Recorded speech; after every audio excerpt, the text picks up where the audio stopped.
고요한 산사의 풍경, 은은하게 울려 퍼지는 목탁 소리. 많은 한국인들에게 불결한 마음의 평온을 주는 친숙한 안식처와도 같습니다. 하지만 지금으로부터 약 2600년 전 인도의 한 왕자로부터 시작된 이 위대한 가르침이 어떻게 머나먼 길을 여행하여 우리 문화의 깊숙한 곳까지 뿌리내리게 되었을까요?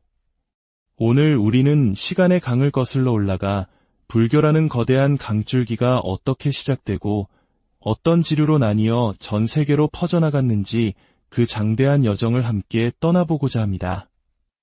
이 깊은 지혜의 이야기에 귀 기울이시기에 앞서 만약 이 내용이 여러분의 마음에 울림을 준다면 그 울림을 주변 분들과 함께 나누어 주십시오. 여러분의 구독과 좋아요는 어둠 속을 헤매는 또 다른 이에게 길을 비추는 작은 등불이 될 것입니다. 이 이야기를 듣는 모든 분들의 마음에 평화와 지혜의 빛이 함께하기를 기원합니다.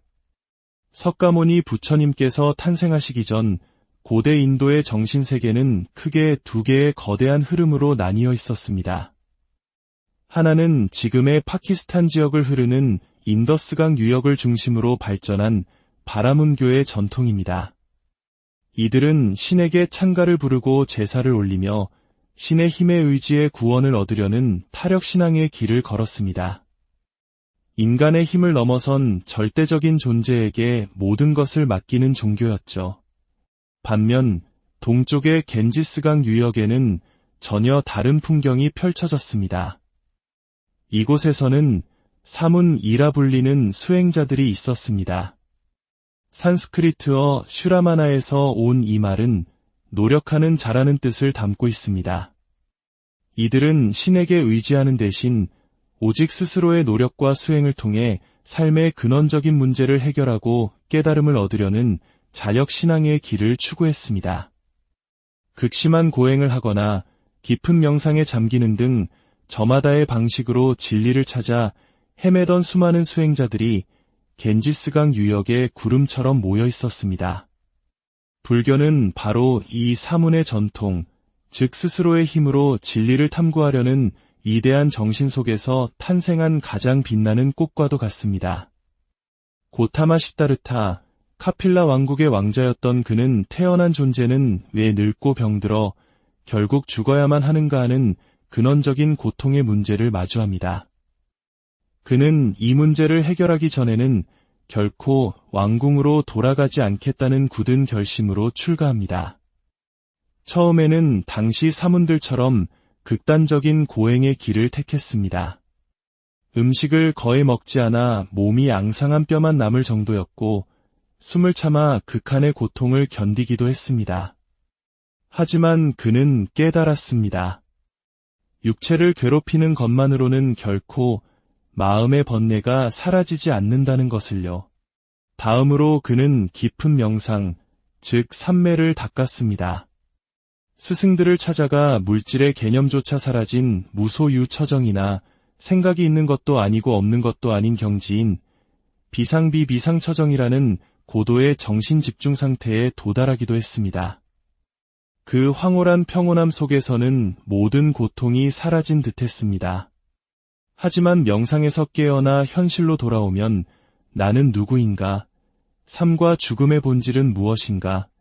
라는 근본적인 물음은 여전히 해결되지 않은 채 남아있었습니다. 마침내 그는 고행과 명상이라는 양극단을 모두 버립니다.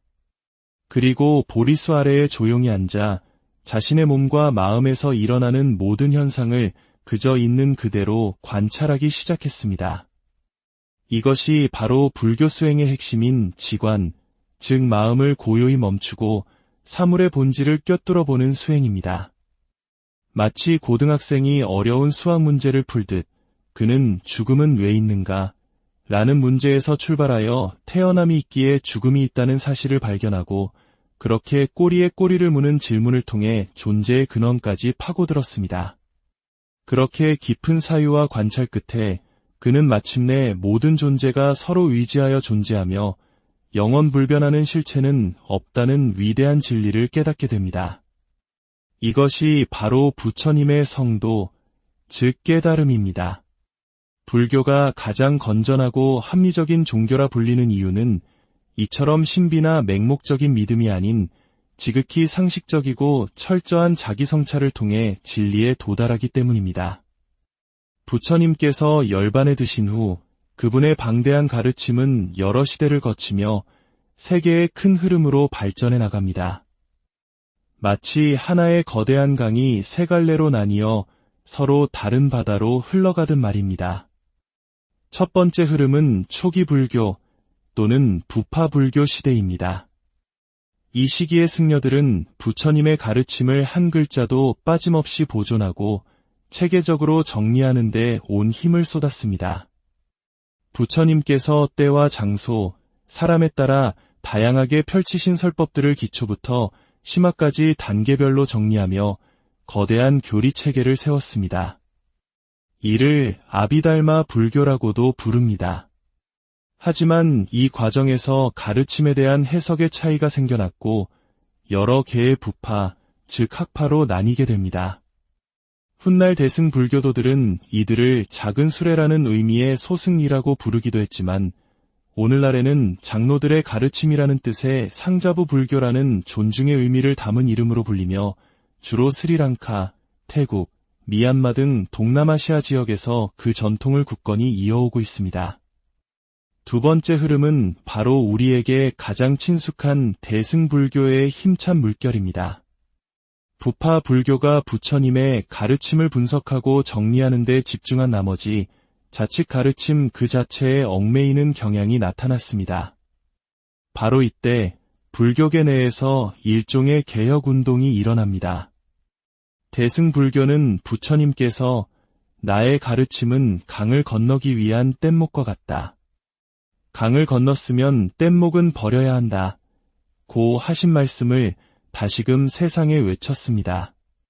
가르침은 깨달음이라는 목적지에 도달하기 위한 수단일 뿐 그 자체가 절대적인 실체는 아니라는 공사상과 반야사상이 대승의 핵심으로 떠올랐습니다. 더욱 중요한 변화는 수행의 목표가 달라졌다는 점입니다. 초기 불교의 이상적인 인간상이 스스로의 깨달음을 완성한 아라한이었다면 대승 불교에서는 보살이라는 새로운 이상을 제시했습니다. 보살은 자신의 해탈을 눈앞에 두고도 고통받는 모든 중생을 구원하기 전까지는 결코 열반에 들지 않겠다고 서원하는 존재입니다. 이는 부처님의 수많은 전생 이야기, 즉 본생담에서 영감을 얻은 것입니다. 부처님께서는 깨달음을 얻기 전 수많은 생을 거듭하며 왕, 상인, 심지어 동물로 태어나서까지 남을 위해 희생하는 삶을 사셨습니다. 우리도 부처님의 전생처럼 살자. 이 보살의 길은 출가한 스님뿐만 아니라 가정을 꾸리고 살아가는 평범한 사람들, 즉 제가 불자들에게도 불교 수행의 문을 활짝 열어주었습니다. 모든 생명을 구제하려는 이 원대한 마음은 큰 수레라는 대승의 이름에 걸맞게 더 많은 사람들을 태우고 깨달음의 세계로 나아갔습니다. 이러한 대승불교는 중국을 거쳐 한국, 일본 등 동북아시아로 전파되며 찬란한 불교 문화의 꽃을 피웠습니다. 그러나 대승불교의 철학이 점차 깊어지면서 사상을 허무주의로 오해하거나 모든 것이 마음이 만들어낸 환상이라는 유식 사상이 너무나 현학적이고 어려워지는 문제가 발생했습니다. 일반 대중들이 이해하기에는 너무나 높은 철학의 성이 되어버린 것입니다. 이때 세 번째 흐름인 밀교 또는 금강승이 나타납니다. 밀교는 어려운 이론이나 문자를 넘어 인간의 몸과 말, 생각을 직접 활용하여 단기간에 깨달음을 얻는 것을 목표로 합니다. 신비로운 힘을 지닌 만트라를 외우고 우주의 진리를 그림으로 표현한 만다라를 그리며 명상하고 몸속의 에너지를 운용하는 등 다양한 상징적이고 실천적인 방법을 사용합니다.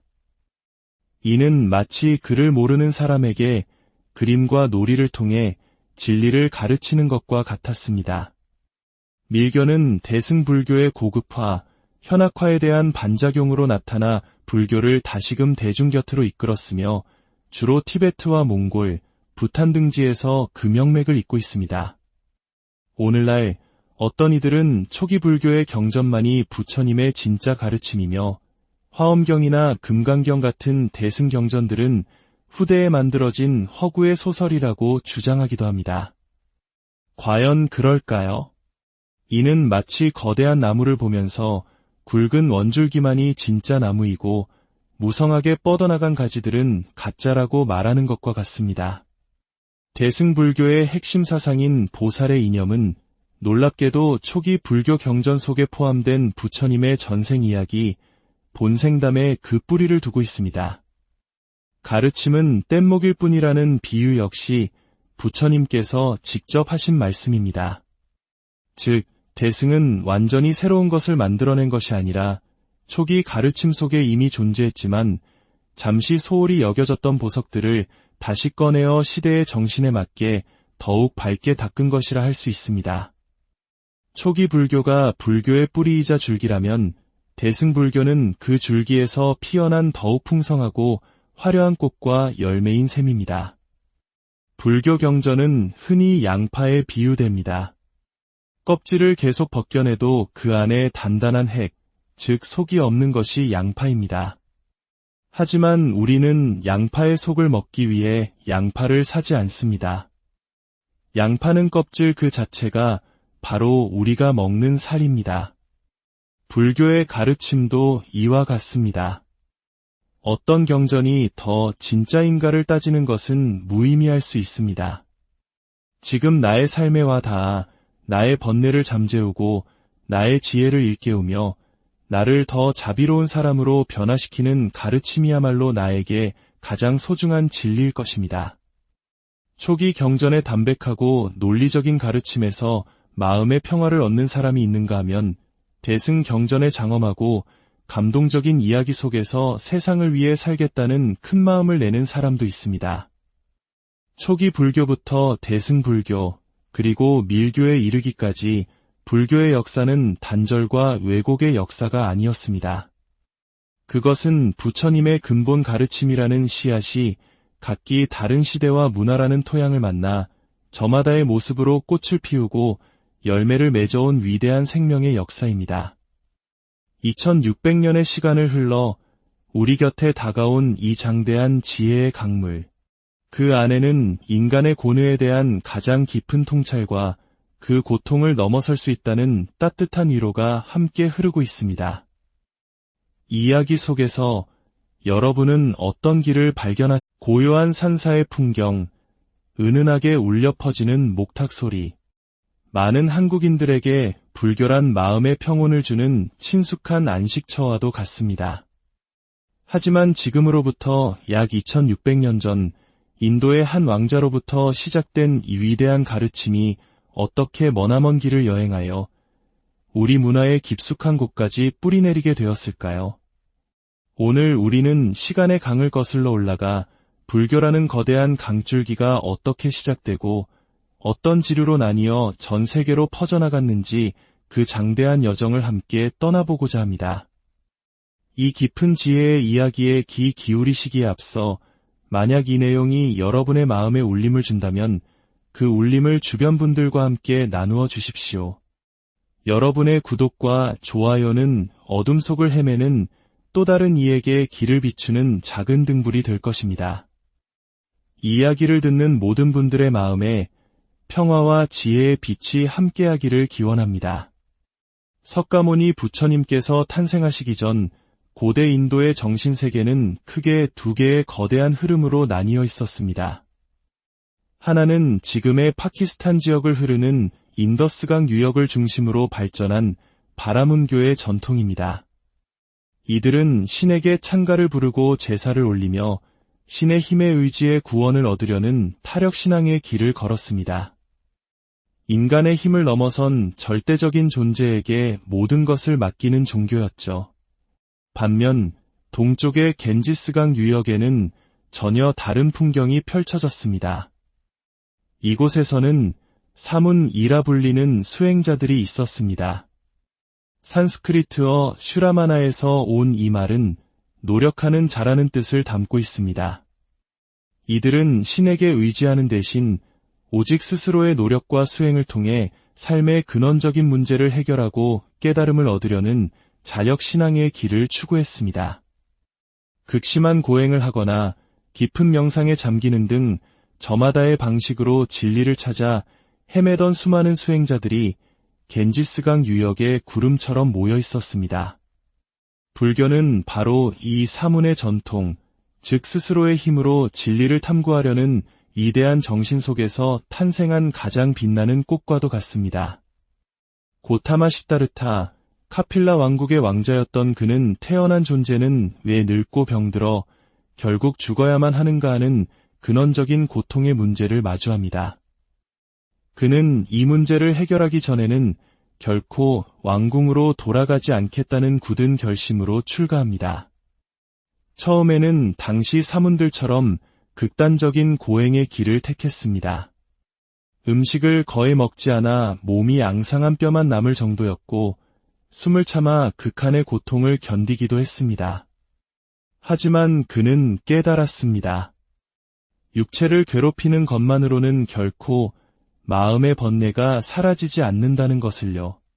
다음으로 그는 깊은 명상, 즉 삼매를 닦았습니다. 스승들을 찾아가 물질의 개념조차 사라진 무소유처정이나 생각이 있는 것도 아니고 없는 것도 아닌 경지인 비상비비상처정이라는 고도의 정신집중 상태에 도달하기도 했습니다.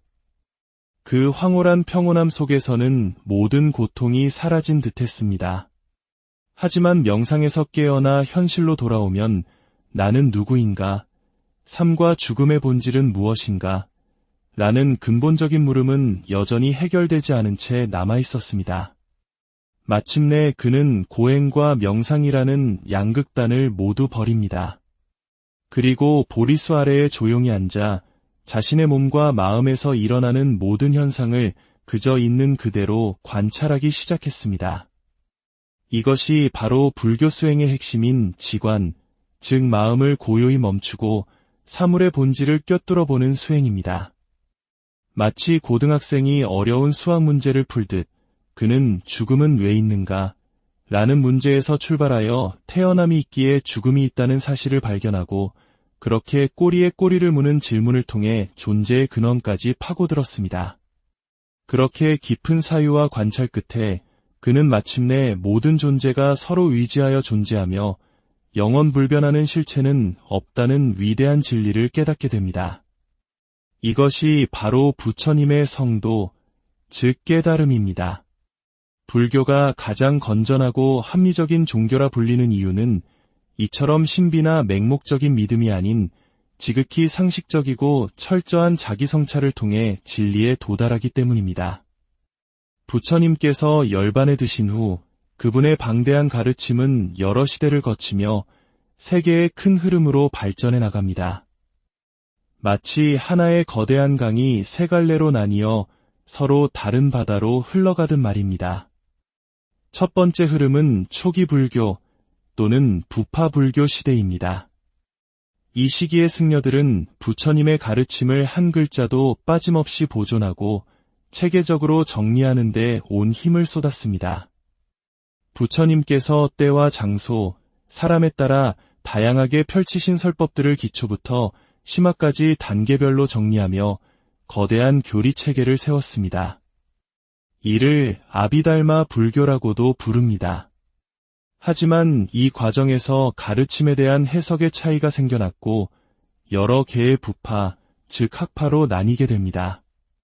훗날 대승 불교도들은 이들을 작은 수레라는 의미의 소승이라고 부르기도 했지만 오늘날에는 장로들의 가르침이라는 뜻의 상자부 불교라는 존중의 의미를 담은 이름으로 불리며 주로 스리랑카, 태국, 미얀마 등 동남아시아 지역에서 그 전통을 굳건히 이어오고 있습니다. 두 번째 흐름은 바로 우리에게 가장 친숙한 대승불교의 힘찬 물결입니다. 부파 불교가 부처님의 가르침을 분석하고 정리하는 데 집중한 나머지 자칫 가르침 그 자체에 얽매이는 경향이 나타났습니다.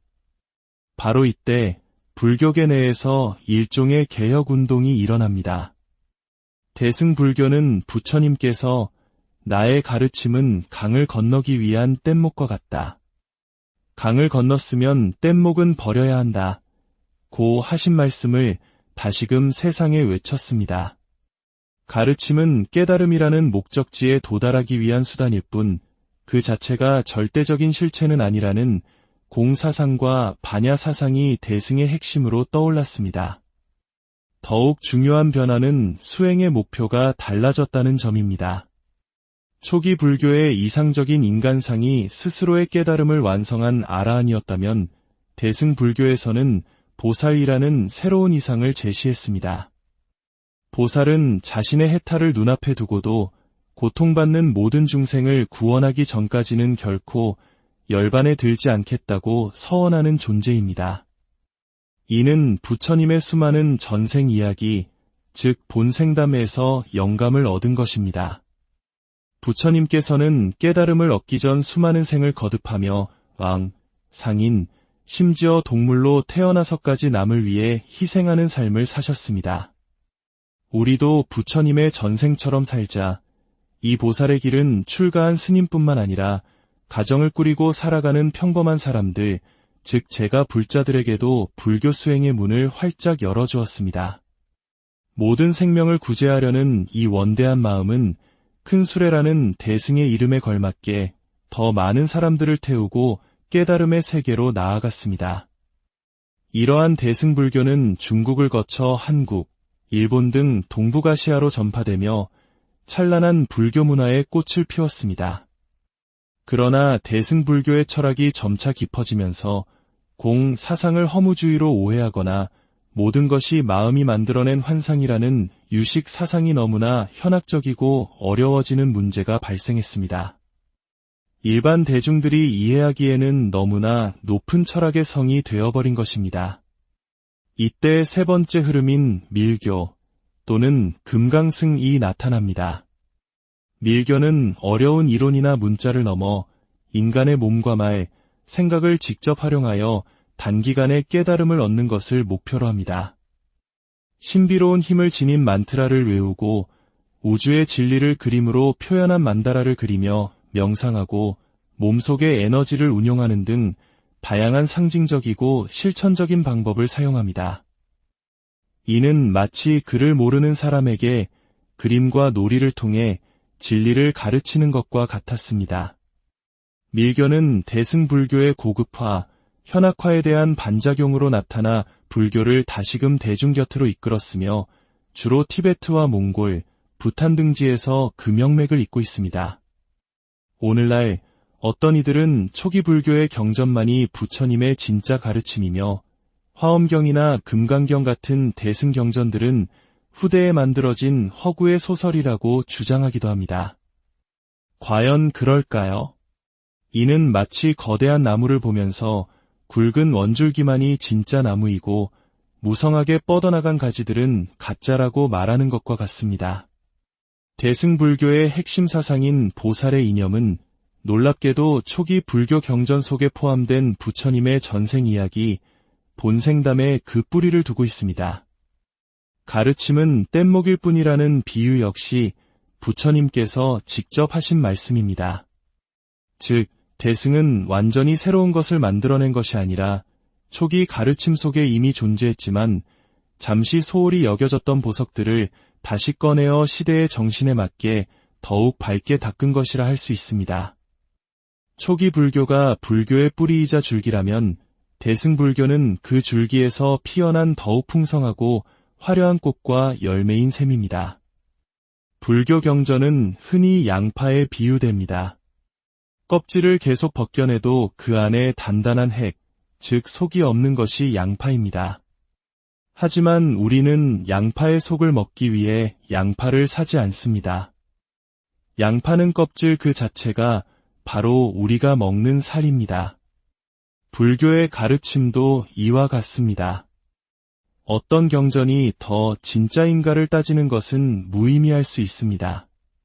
지금 나의 삶에 와 닿아 나의 번뇌를 잠재우고 나의 지혜를 일깨우며 나를 더 자비로운 사람으로 변화시키는 가르침이야말로 나에게 가장 소중한 진리일 것입니다. 초기 경전의 담백하고 논리적인 가르침에서 마음의 평화를 얻는 사람이 있는가 하면 대승경전에 장엄하고 감동적인 이야기 속에서 세상을 위해 살겠다는 큰 마음을 내는 사람도 있습니다. 초기 불교부터 대승불교, 그리고 밀교에 이르기까지 불교의 역사는 단절과 왜곡의 역사가 아니었습니다. 그것은 부처님의 근본 가르침이라는 씨앗이 각기 다른 시대와 문화라는 토양을 만나 저마다의 모습으로 꽃을 피우고 열매를 맺어온 위대한 생명의 역사입니다. 2600년의 시간을 흘러 우리 곁에 다가온 이 장대한 지혜의 강물, 그 안에는 인간의 고뇌에 대한 가장 깊은 통찰과 그 고통을 넘어설 수 있다는 따뜻한 위로가 함께 흐르고 있습니다.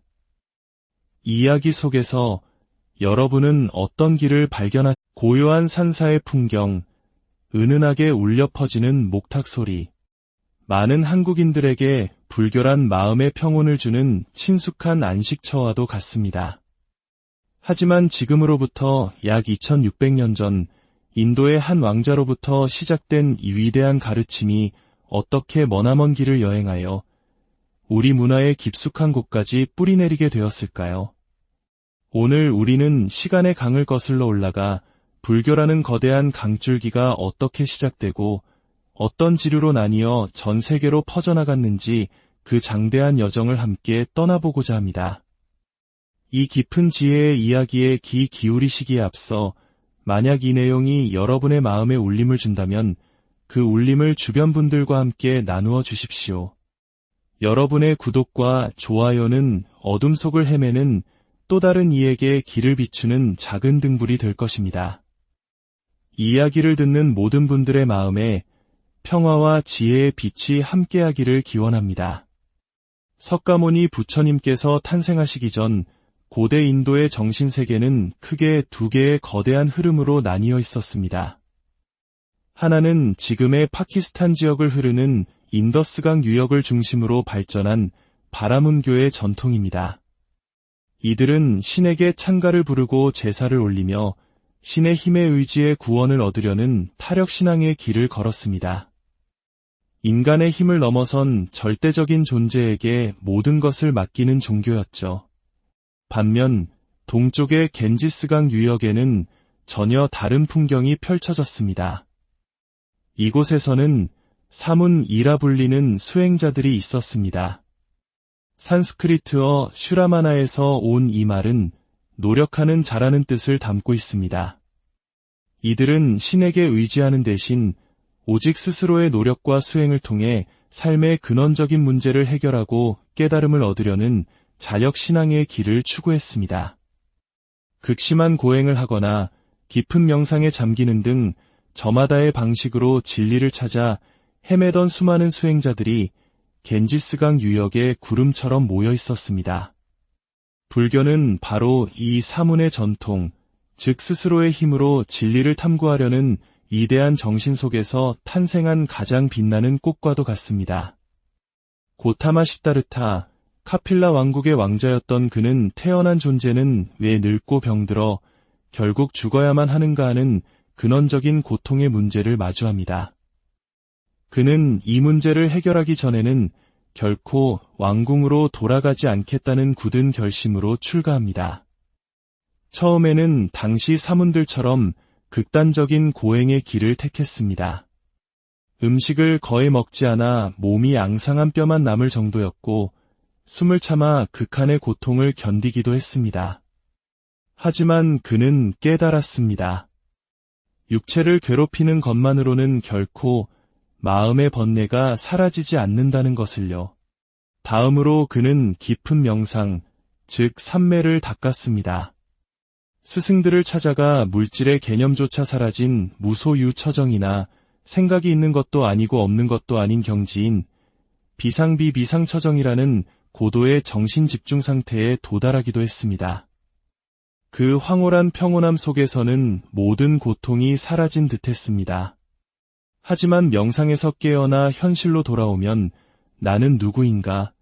삶과 죽음의 본질은 무엇인가? 라는 근본적인 물음은 여전히 해결되지 않은 채 남아있었습니다. 마침내 그는 고행과 명상이라는 양극단을 모두 버립니다. 그리고 보리수 아래에 조용히 앉아 자신의 몸과 마음에서 일어나는 모든 현상을 그저 있는 그대로 관찰하기 시작했습니다. 이것이 바로 불교 수행의 핵심인 지관, 즉 마음을 고요히 멈추고 사물의 본질을 꿰뚫어 보는 수행입니다. 마치 고등학생이 어려운 수학 문제를 풀듯 그는 죽음은 왜 있는가? 라는 문제에서 출발하여 태어남이 있기에 죽음이 있다는 사실을 발견하고 그렇게 꼬리에 꼬리를 무는 질문을 통해 존재의 근원까지 파고들었습니다. 그렇게 깊은 사유와 관찰 끝에 그는 마침내 모든 존재가 서로 의지하여 존재하며 영원 불변하는 실체는 없다는 위대한 진리를 깨닫게 됩니다. 이것이 바로 부처님의 성도, 즉 깨달음입니다.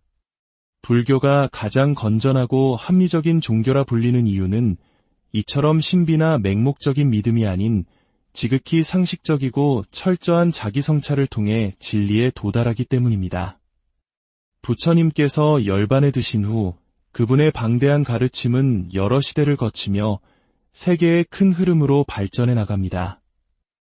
마치 하나의 거대한 강이 세 갈래로 나뉘어 서로 다른 바다로 흘러가듯 말입니다. 첫 번째 흐름은 초기 불교 또는 부파 불교 시대입니다. 이 시기의 승려들은 부처님의 가르침을 한 글자도 빠짐없이 보존하고 체계적으로 정리하는 데 온 힘을 쏟았습니다. 부처님께서 때와 장소, 사람에 따라 다양하게 펼치신 설법들을 기초부터 심화까지 단계별로 정리하며 거대한 교리 체계를 세웠습니다. 이를 아비달마 불교라고도 부릅니다. 하지만 이 과정에서 가르침에 대한 해석의 차이가 생겨났고 여러 개의 부파, 즉 학파로 나뉘게 됩니다. 훗날 대승 불교도들은 이들을 작은 수레라는 의미의 소승이라고 부르기도 했지만 오늘날에는 장로들의 가르침이라는 뜻의 상자부 불교라는 존중의 의미를 담은 이름으로 불리며 주로 스리랑카, 태국, 미얀마 등 동남아시아 지역에서 그 전통을 굳건히 이어오고 있습니다. 두 번째 흐름은 바로 우리에게 가장 친숙한 대승불교의 힘찬 물결입니다. 부파 불교가 부처님의 가르침을 분석하고 정리하는 데 집중한 나머지 자칫 가르침 그 자체에 얽매이는 경향이 나타났습니다.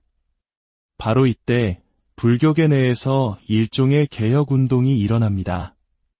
대승불교는 부처님께서 나의 가르침은 강을 건너기 위한 뗏목과 같다. 강을 건넜으면 뗏목은 버려야 한다. 고 하신 말씀을 다시금 세상에 외쳤습니다. 가르침은 깨달음이라는 목적지에 도달하기 위한 수단일 뿐 그 자체가 절대적인 실체는 아니라는 공사상과 반야사상이 대승의 핵심으로 떠올랐습니다. 더욱 중요한 변화는 수행의 목표가 달라졌다는 점입니다.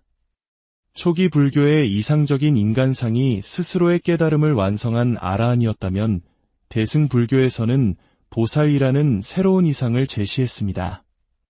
보살은 자신의 해탈을 눈앞에 두고도 고통받는 모든 중생을 구원하기 전까지는 결코 열반에 들지 않겠다고 서원하는 존재입니다. 이는 부처님의 수많은 전생 이야기, 즉 본생담에서 영감을 얻은 것입니다. 부처님께서는 깨달음을 얻기 전 수많은 생을 거듭하며 왕, 상인, 심지어 동물로 태어나서까지 남을 위해 희생하는 삶을 사셨습니다.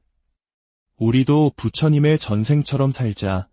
이 보살의 길은 출가한 스님뿐만 아니라 가정을 꾸리고 살아가는 평범한 사람들, 즉 제가 불자들에게도 불교 수행의 문을 활짝 열어주었습니다. 모든 생명을 구제하려는 이 원대한 마음은 큰 수레라는 대승의 이름에 걸맞게 더 많은 사람들을 태우고 깨달음의 세계로 나아갔습니다. 이러한 대승불교는 중국을 거쳐 한국, 일본 등 동북아시아로 전파되며 찬란한 불교 문화의 꽃을 피웠습니다. 그러나 대승불교의 철학이 점차 깊어지면서 사상을 허무주의로 오해하거나 모든 것이 마음이 만들어낸 환상이라는 유식 사상이 너무나 현학적이고 어려워지는 문제가 발생했습니다. 일반 대중들이 이해하기에는 너무나 높은 철학의 성이 되어버린 것입니다. 이때 세 번째 흐름인 밀교 또는 금강승이 나타납니다. 밀교는 어려운 이론이나 문자를 넘어 인간의 몸과 말, 생각을 직접 활용하여 단기간에 깨달음을 얻는 것을 목표로 합니다. 신비로운 힘을 지닌 만트라를 외우고 우주의 진리를 그림으로 표현한 만다라를 그리며 명상하고 몸속의 에너지를 운용하는 등 다양한 상징적이고 실천적인 방법을 사용합니다. 이는 마치 글을 모르는 사람에게 그림과 놀이를 통해 진리를 가르치는 것과 같았습니다. 밀교는 대승불교의 고급화, 현악화에 대한 반작용으로 나타나 불교를 다시금 대중 곁으로 이끌었으며 주로 티베트와 몽골, 부탄 등지에서 그 명맥을 잇고 있습니다. 오늘날 어떤 이들은 초기 불교의 경전만이 부처님의 진짜 가르침이며 화엄경이나 금강경 같은 대승 경전들은 후대에 만들어진 허구의 소설이라고 주장하기도 합니다. 과연 그럴까요? 이는 마치 거대한 나무를 보면서 굵은 원줄기만이 진짜 나무이고 무성하게 뻗어나간 가지들은 가짜라고 말하는 것과 같습니다.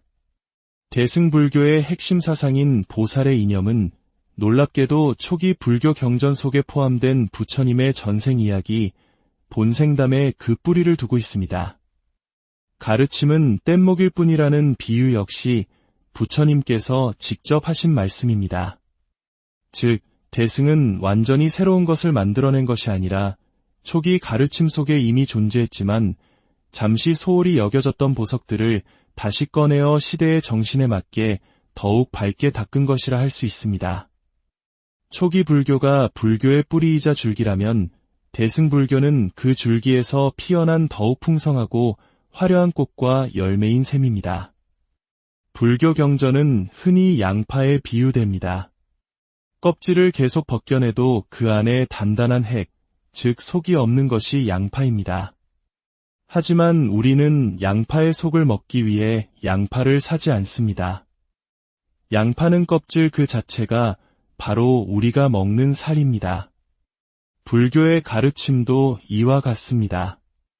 어떤 경전이 더 진짜인가를 따지는 것은 무의미할 수 있습니다.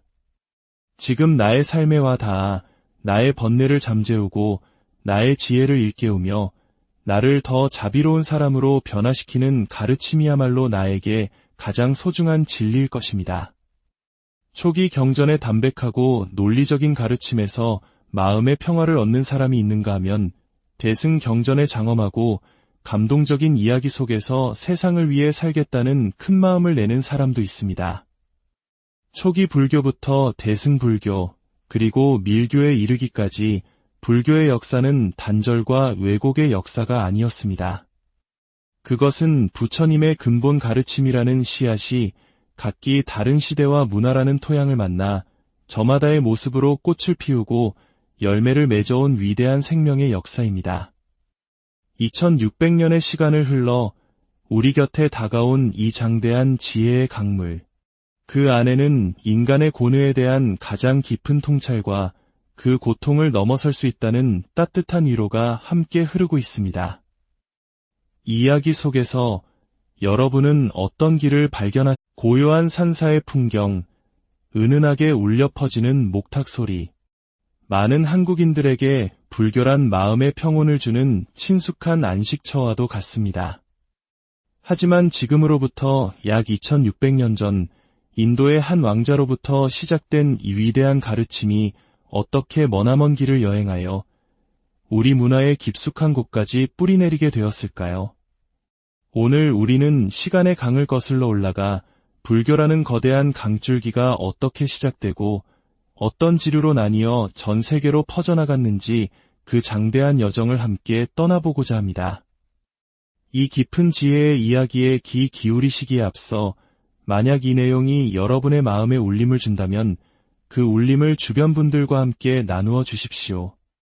여러분의 구독과 좋아요는 어둠 속을 헤매는 또 다른 이에게 길을 비추는 작은 등불이 될 것입니다.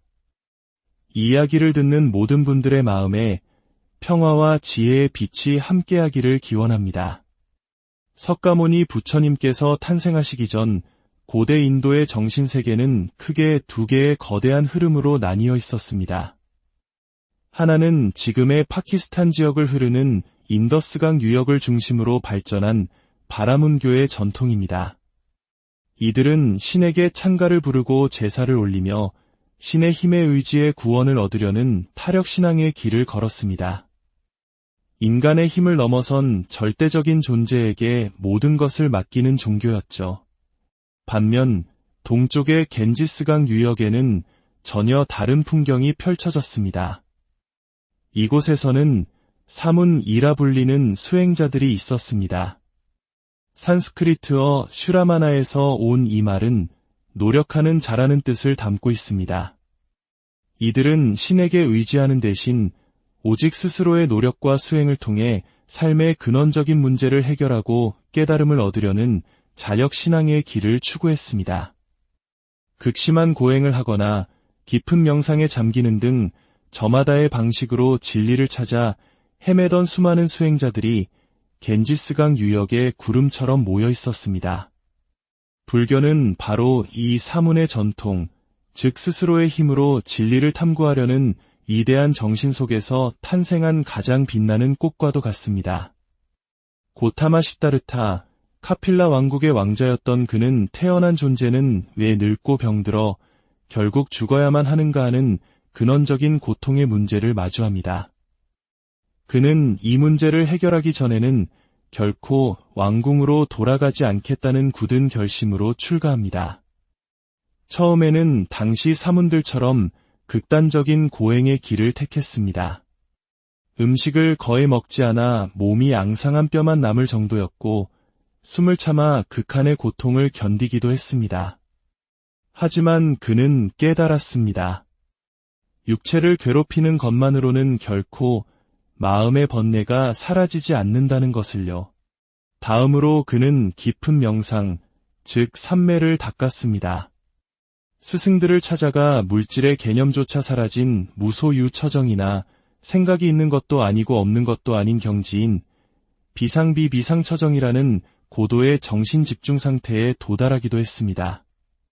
그 황홀한 평온함 속에서는 모든 고통이 사라진 듯했습니다. 하지만 명상에서 깨어나 현실로 돌아오면 나는 누구인가? 삶과 죽음의 본질은 무엇인가? 라는 근본적인 물음은 여전히 해결되지 않은 채 남아있었습니다. 마침내 그는 고행과 명상이라는 양극단을 모두 버립니다. 그리고 보리수 아래에 조용히 앉아 자신의 몸과 마음에서 일어나는 모든 현상을 그저 있는 그대로 관찰하기 시작했습니다. 이것이 바로 불교 수행의 핵심인 지관, 즉 마음을 고요히 멈추고 사물의 본질을 꿰뚫어 보는 수행입니다. 마치 고등학생이 어려운 수학 문제를 풀듯 그는 죽음은 왜 있는가? 라는 문제에서 출발하여 태어남이 있기에 죽음이 있다는 사실을 발견하고 그렇게 꼬리에 꼬리를 무는 질문을 통해 존재의 근원까지 파고들었습니다. 그렇게 깊은 사유와 관찰 끝에 그는 마침내 모든 존재가 서로 의지하여 존재하며 영원불변하는 실체는 없다는 위대한 진리를 깨닫게 됩니다. 이것이 바로 부처님의 성도, 즉 깨달음입니다. 불교가 가장 건전하고 합리적인 종교라 불리는 이유는 이처럼 신비나 맹목적인 믿음이 아닌 지극히 상식적이고 철저한 자기성찰을 통해 진리에 도달하기 때문입니다. 부처님께서 열반에 드신 후 그분의 방대한 가르침은 여러 시대를 거치며 세계의 큰 흐름으로 발전해 나갑니다. 마치 하나의 거대한 강이 세 갈래로 나뉘어 서로 다른 바다로 흘러가듯 말입니다. 첫 번째 흐름은 초기 불교 또는 부파 불교 시대입니다. 이 시기의 승려들은 부처님의 가르침을 한 글자도 빠짐없이 보존하고 체계적으로 정리하는 데 온 힘을 쏟았습니다. 부처님께서 때와 장소, 사람에 따라 다양하게 펼치신 설법들을 기초부터 심화까지 단계별로 정리하며 거대한 교리 체계를 세웠습니다. 이를 아비달마 불교라고도 부릅니다. 하지만 이 과정에서 가르침에 대한 해석의 차이가 생겨났고 여러 개의 부파, 즉 학파로 나뉘게 됩니다.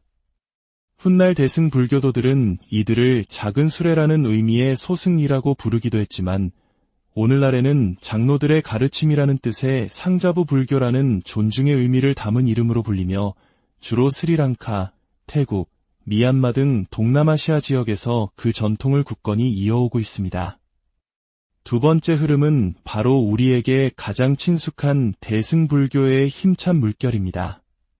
부파 불교가 부처님의 가르침을 분석하고 정리하는 데 집중한 나머지 자칫 가르침 그 자체에 얽매이는 경향이 나타났습니다. 바로 이때 불교계 내에서 일종의 개혁운동이 일어납니다. 대승불교는 부처님께서 나의 가르침은 강을 건너기 위한 뗏목과 같다. 강을 건넜으면 뗏목은 버려야 한다. 고 하신 말씀을 다시금 세상에 외쳤습니다.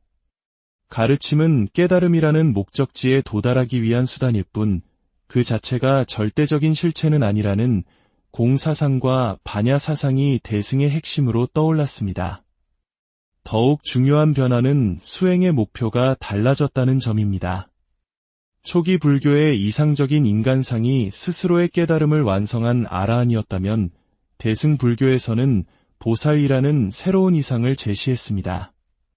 보살은 자신의 해탈을 눈앞에 두고도 고통받는 모든 중생을 구원하기 전까지는 결코 열반에 들지 않겠다고 서원하는 존재입니다. 이는 부처님의 수많은 전생 이야기, 즉 본생담에서 영감을 얻은 것입니다. 부처님께서는 깨달음을 얻기 전 수많은 생을 거듭하며 왕, 상인, 심지어 동물로 태어나서까지 남을 위해 희생하는 삶을 사셨습니다. 우리도 부처님의 전생처럼 살자. 이 보살의 길은 출가한 스님뿐만 아니라 가정을 꾸리고 살아가는 평범한 사람들, 즉 제가 불자들에게도 불교 수행의 문을 활짝 열어주었습니다. 모든 생명을 구제하려는 이 원대한 마음은 큰 수레라는 대승의 이름에 걸맞게 더 많은 사람들을 태우고 깨달음의 세계로 나아갔습니다. 이러한 대승불교는 중국을 거쳐 한국, 일본 등 동북아시아로 전파되며 찬란한 불교 문화의 꽃을 피웠습니다.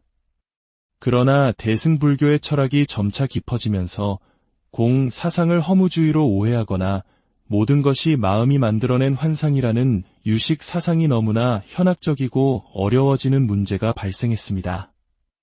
일반 대중들이 이해하기에는 너무나 높은 철학의 성이 되어버린 것입니다.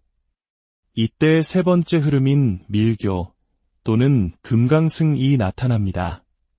밀교는 어려운 이론이나 문자를 넘어 인간의 몸과 말, 생각을 직접 활용하여 단기간에 깨달음을 얻는 것을 목표로 합니다. 신비로운 힘을 지닌 만트라를 외우고 우주의 진리를 그림으로 표현한 만다라를 그리며 명상하고 몸속의 에너지를 운용하는 등 다양한 상징적이고 실천적인 방법을 사용합니다. 이는 마치 글을 모르는 사람에게 그림과 놀이를 통해 진리를 가르치는 것과 같았습니다. 밀교는 대승불교의 고급화, 현학화에 대한 반작용으로 나타나 불교를 다시금 대중 곁으로 이끌었으며 주로 티베트와 몽골, 부탄 등지에서 금영맥을 잇고 있습니다. 오늘날 어떤 이들은 초기 불교의 경전만이 부처님의 진짜 가르침이며 화엄경이나 금강경 같은 대승경전들은 후대에 만들어진 허구의 소설이라고 주장하기도 합니다. 과연 그럴까요? 이는 마치 거대한 나무를 보면서 굵은 원줄기만이 진짜 나무이고 무성하게 뻗어나간 가지들은 가짜라고 말하는 것과 같습니다. 대승불교의 핵심 사상인 보살의 이념은 놀랍게도 초기 불교 경전 속에 포함된 부처님의 전생 이야기, 본생담에 그 뿌리를 두고 있습니다. 가르침은 뗏목일 뿐이라는 비유 역시 부처님께서 직접 하신 말씀입니다. 즉, 대승은 완전히 새로운 것을 만들어낸 것이 아니라 초기 가르침 속에 이미 존재했지만 잠시 소홀히 여겨졌던 보석들을 다시 꺼내어 시대의 정신에 맞게 더욱 밝게 닦은 것이라 할 수 있습니다. 초기 불교가 불교의 뿌리이자 줄기라면 대승불교는 그 줄기에서 피어난 더욱 풍성하고 화려한 꽃과 열매인 셈입니다. 불교 경전은 흔히 양파에 비유됩니다. 껍질을 계속 벗겨내도 그 안에 단단한 핵, 즉 속이 없는 것이 양파입니다. 하지만 우리는 양파의 속을 먹기 위해 양파를 사지 않습니다. 양파는 껍질 그 자체가 바로 우리가 먹는 살입니다. 불교의 가르침도 이와 같습니다. 어떤 경전이 더 진짜인가를 따지는 것은 무의미할 수 있습니다.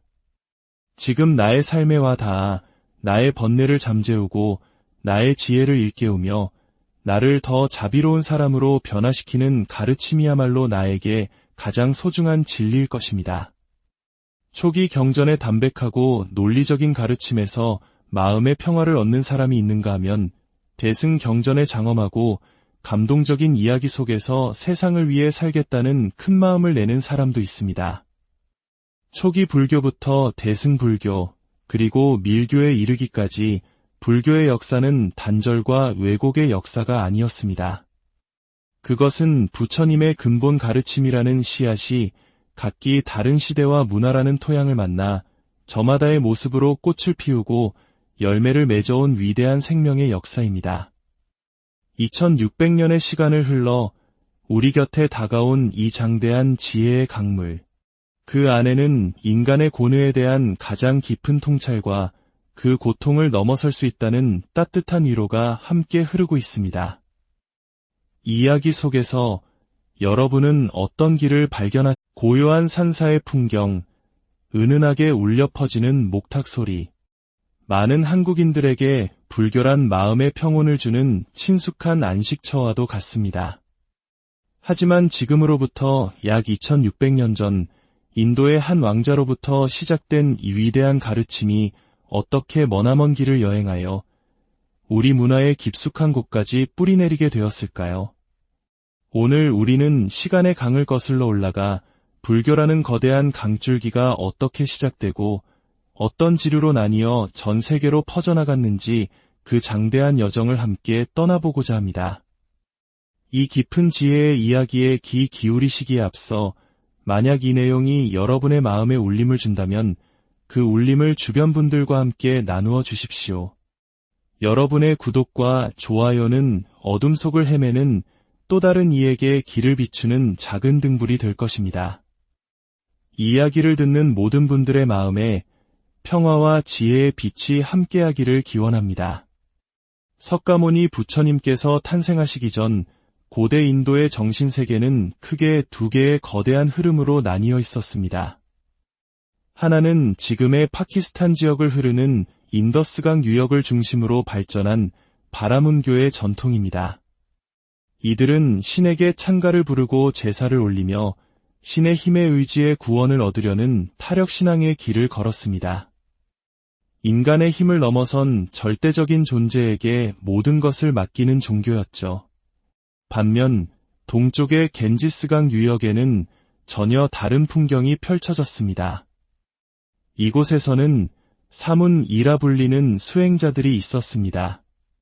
산스크리트어 슈라마나에서 온 이 말은 노력하는 자라는 뜻을 담고 있습니다. 이들은 신에게 의지하는 대신 오직 스스로의 노력과 수행을 통해 삶의 근원적인 문제를 해결하고 깨달음을 얻으려는 자력신앙의 길을 추구했습니다. 극심한 고행을 하거나 깊은 명상에 잠기는 등 저마다의 방식으로 진리를 찾아 헤매던 수많은 수행자들이 겐지스강 유역에 구름처럼 모여 있었습니다. 불교는 바로 이 사문의 전통, 즉 스스로의 힘으로 진리를 탐구하려는 위대한 정신 속에서 탄생한 가장 빛나는 꽃과도 같습니다. 고타마 시다르타, 카필라 왕국의 왕자였던 그는 태어난 존재는 왜 늙고 병들어 결국 죽어야만 하는가 하는 근원적인 고통의 문제를 마주합니다. 그는 이 문제를 해결하기 전에는 결코 왕궁으로 돌아가지 않겠다는 굳은 결심으로 출가합니다. 처음에는 당시 사문들처럼 극단적인 고행의 길을 택했습니다. 음식을 거의 먹지 않아 몸이 앙상한 뼈만 남을 정도였고 숨을 참아 극한의 고통을 견디기도 했습니다. 하지만 그는 깨달았습니다.